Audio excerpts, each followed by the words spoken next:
మా బ్రోని ఆయన ఇంత లావని చెప్తుంటాడు.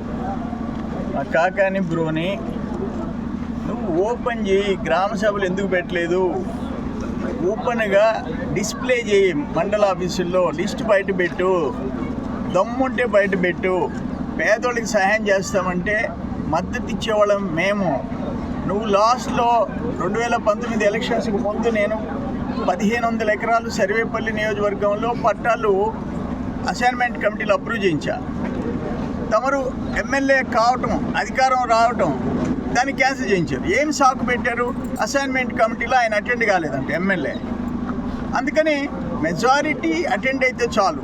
Incharge chairman, joint collector, convener, మంత్రి, ఎమ్మెల్యేలు, ఎంపీలు, మొత్తం దాంట్లో ఎమ్మెల్సీలు అందరూ మెంబర్లు ఉంటారు. మెజారిటీ కోరం కావాలి. ఇప్పుడు ఏం చేస్తున్నావు నువ్వు? నీ incharge minister, joint collector, RDO, అదేనంట అసైన్మెంట్ కమిటీ. ఎందుకు భయపడుతున్నావు? నీ పార్టీలో ఉండే ఎమ్మెల్యేలు, నెల్లూరు జిల్లాలో ఉండే ఇతర ఎమ్మెల్యేలు, ఎమ్మెల్సీలు వైసీపీ వాళ్ళే ఉండరు. వాళ్ళని మెంబర్స్గా వాళ్ళ సంతకాలు తీసుకోకుండా ఏకపక్షంగా ఎందుకు చేస్తున్నావు?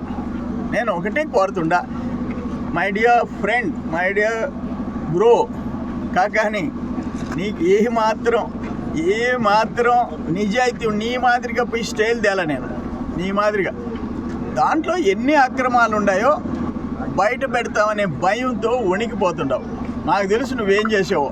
నీ బినామీ పేర్లు ఏముండే పేదోళ్ళకి ఇస్తే నేను నీకు పూలమాల వేస్తానే, నేను వాటిని అడ్డం కొట్టేవాడిని కాదు. నీ మాదిరిగా ఇప్పుడు రామదాస్ కంట్రీగా ముంచేస్తున్నావు.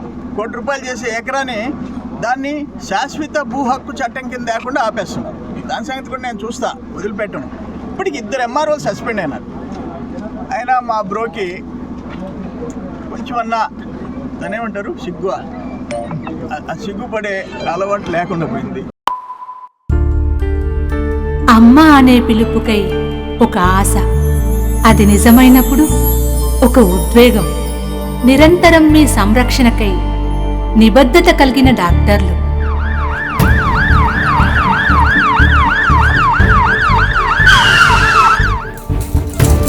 అనుకోని ప్రమాదం ఎదురైనప్పుడు పరిపూర్ణ చికిత్స.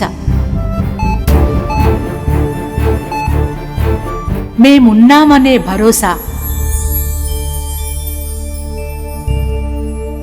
మనోధైర్యాన్నిచ్చే సిబ్బంది.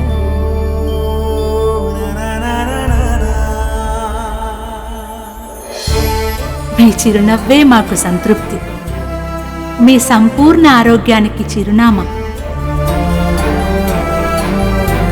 Believe multi speciality hospital, Anil diabetes centre ఎదురుగా, పొగతోట, నెల్లూరు. కానీ ఇప్పుడు అసలు సిగ్గుపడే పరిస్థితి కనపడటంలే. 2 MROలే, అక్కడ స్వాతి ముత్యం, ఇక్కడ ప్రసాద్ వెంకటాచలం, 5 మంది జైలుకి పోయినారు. అయినా కానీ పాపం మనసు కరగదు. ఇప్పుడు ఎంతమందిని జైలుకి పంపిస్తావు?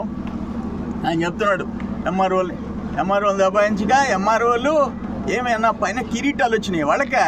చట్టాన్ని ఉల్లంఘిస్తే కామన్ మ్యాన్, సగటు సిటిజన్, సగటు పౌరుడు నిలదీసే హక్కు ఉంది.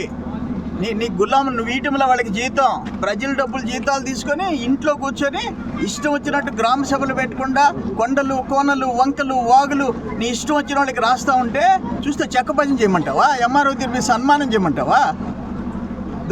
జిల్లా కలెక్టర్, మంత్రి, ముఖ్యమంత్రికి సపరేట్ చట్టాలు లేవు. అది గుర్తుపెట్టుకోను. ఆయన నీకెవడో ఆ PhD ఇచ్చినోడు ఎవడో కానీ మా కర్మ. నువ్వు చేసే దుర్మార్గాలకి ఆ విక్రమసింహపురి యూనివర్సిటీ నీకు PhD ఇచ్చిందంట. దేనికి PhD నాకు అర్థం కాలే. దోచుకునే దానికి PhDయా?